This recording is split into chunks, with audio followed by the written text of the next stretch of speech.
What is going on? Jordan Sherwood, Wood on 1063, FatCheckSports.com. Look back at UFC 254. Khabib Nurmagomedov, 29-0.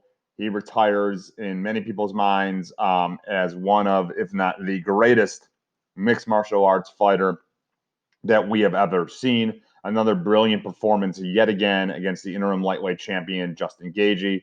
Really surprised me. I said earlier on in the week and previewing the fight that Justin Gaethje was going to be the toughest challenger to date with his accolades as an All-American wrestler, great camp, great coach, and just what he's done in his mixed martial arts UFC career and just how he looked the last time out against Tony Ferguson. But Khabib Nurmagomedov is on another level, and he's shown an evolution of striking, and then obviously the ability when he wants to take the fight to the ground and get his opponent either to tap out or to just wilt under a dominating performance. And a colleague of mine, Josh Cohen, said that the verbals all week and the kind of mannerisms all week from Nurmagomedov were not good, and I thought that also spoke to Justin Gaethje's ability maybe to shock the world. But in essence, we found out that Khabib Nurmagomedov, not only obviously being weighed down by the first time ever he was competing without the presence of his father, but also a foot injury that kind of derailed a little bit of his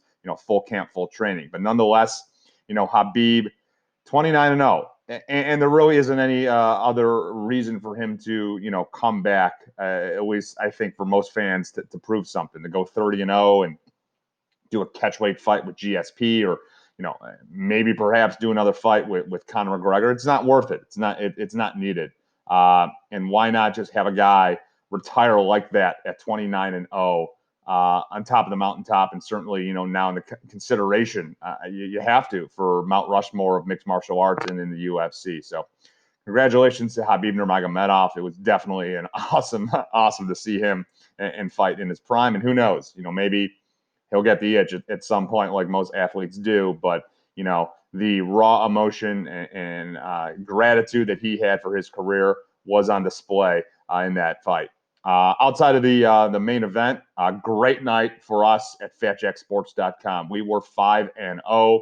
Alexander Volkov and Joel Alvarez victorious in straight pick'ems. Both guys showcased their skills. Volkov with his boxing and reach to get by Walt Harris, and Joel Alvarez with his outstanding submissions. And then we had some totals that came in extremely well. We were 3-0 on that. The Ankalaev Kudalaba fight under the distance. We had that correctly. We also correctly predicted the Sam Alvey fight to go over on the distance. So, that was a good one. And Struve and Tivasa also on the under. So 5-0. We needed a winning week. We certainly got it. And also had a recommendation on Casey Kenny.